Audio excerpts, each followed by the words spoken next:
when you came here, you saw opportunity. Yeah. What gave you that indication like, okay. Okay, so I came and I saw that, my parents, obviously, my mom is a nurse, and I was in school and I was nursing all my like science subjects or whatever. What age is this? Yeah. What age? In high school. Okay, in high school here. In high school, I went to Delaney College and, and then my art teacher's like, Suz, you're killing it in drama. You're killing it in arts. You could do fashion design. I didn't know you could do that. And this is something I could tell every parent that's listening.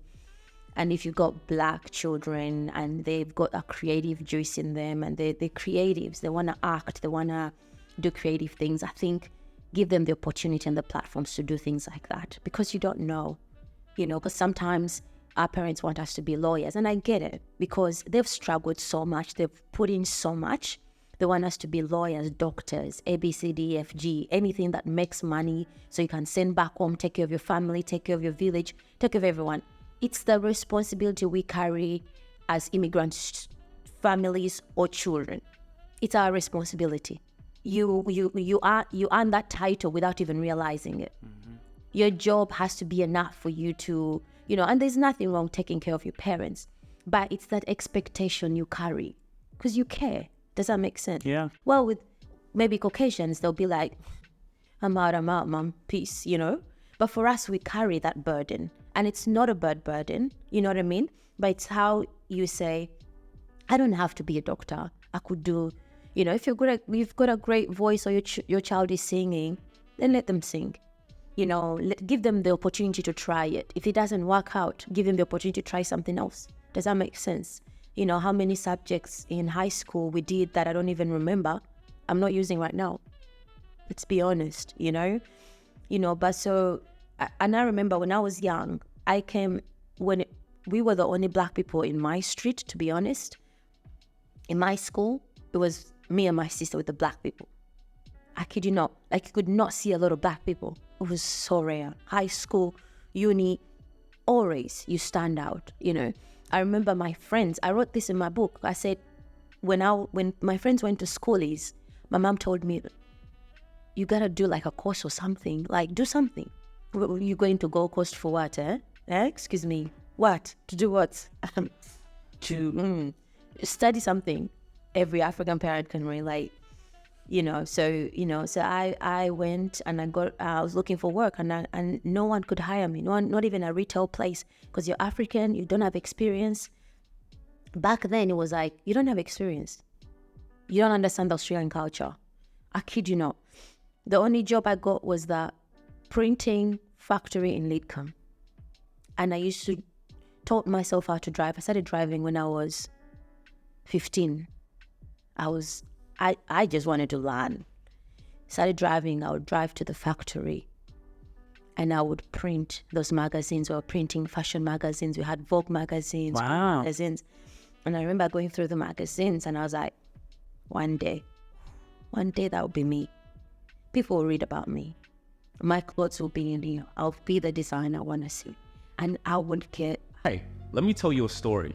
One day I decided to take a family holiday and I left my mobile data off for about 5 minutes. I was charged over $500 when I saw my phone bill. What? I could not believe it. But the good news is, here at the Rubasha Family podcast, we're all about effective solutions. How can we make great decisions, have that freedom, be able to give value to your life so you can learn from my experience? This video is sponsored by Airalo. Now, Airalo is the first eSIM company that gives you a SIM card digitally from anywhere in the world. So you can avoid those high roam charges. So you can now travel with freedom. You can travel with enjoyment, knowing that you are covered, knowing that you have everything within you. This is fantastic news, guys, and we're so proud to be able to provide and add value to your life. No matter where you are in the world, an eSIM digitally. No more high roam charges.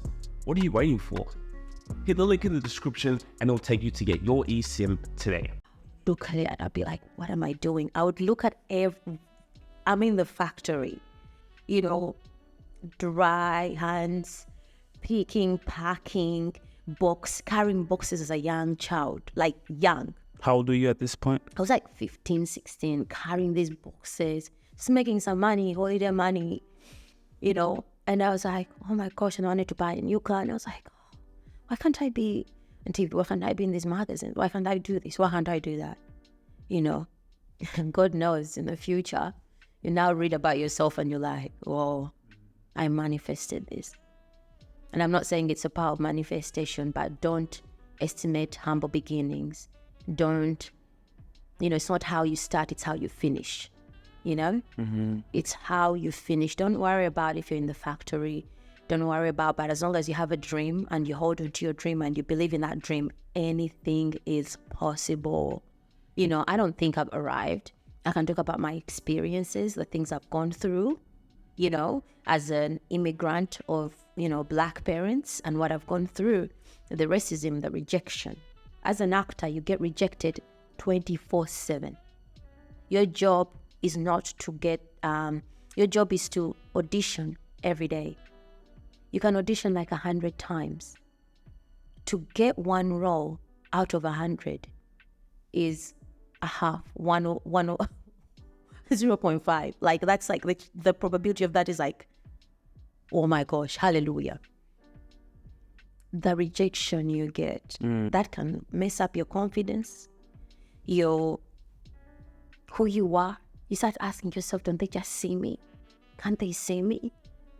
As an immigrant and like someone who's in, like, people would say, oh, Suzan's a celebrity, whatever you see me, whatever title, I don't care about titles, but whatever you see me with an immigrant influence or whatever you see, sometimes you find yourself in rooms with important people, and sometimes you sit next to important people and they'll only write about Caucasian people. They'll never write about a Black person. Those things also happen, and sometimes you question yourself, am I good enough?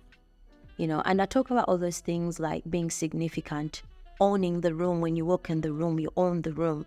Because sometimes you can walk in a room that has a lot of Caucasians, people of influence, people that have done more than you, bullies. You know, sometimes you find people who kind of racist, but they're not racist, but you can sense it in the way they see you. You know, you can sense it. You know, and how you own the room and own yourself. You know, so for me, I've always worked on myself. I've always worked on myself. I know me. When something's not good for me, I walk away. You pick your own fights. Not every fight has to be picked. You'll find trolls, bullets. And you see that value you have in yourself. So also you gave another important message as well, especially when it comes with African parents supporting our children, you know. And it's funny, my dad also, we had this conversation and he says, back home in Africa, and even here, things like sports, African parents see it, it's there's no money in that, stop it, you know, go get a job, go to university, exactly. You know. And it's just like when you said, if you have a child, support them in what they want. Why, as African parents and people in general, I used to hear when I was younger, but what's your plan B? Why do I need a plan B? If this is my plan A, this is my vision, this is what I want to do, there's the plan B is doubt, there's fear. Exactly. Look at who I am, look at the essence of where I come from. So I think that's an important message that you were saying.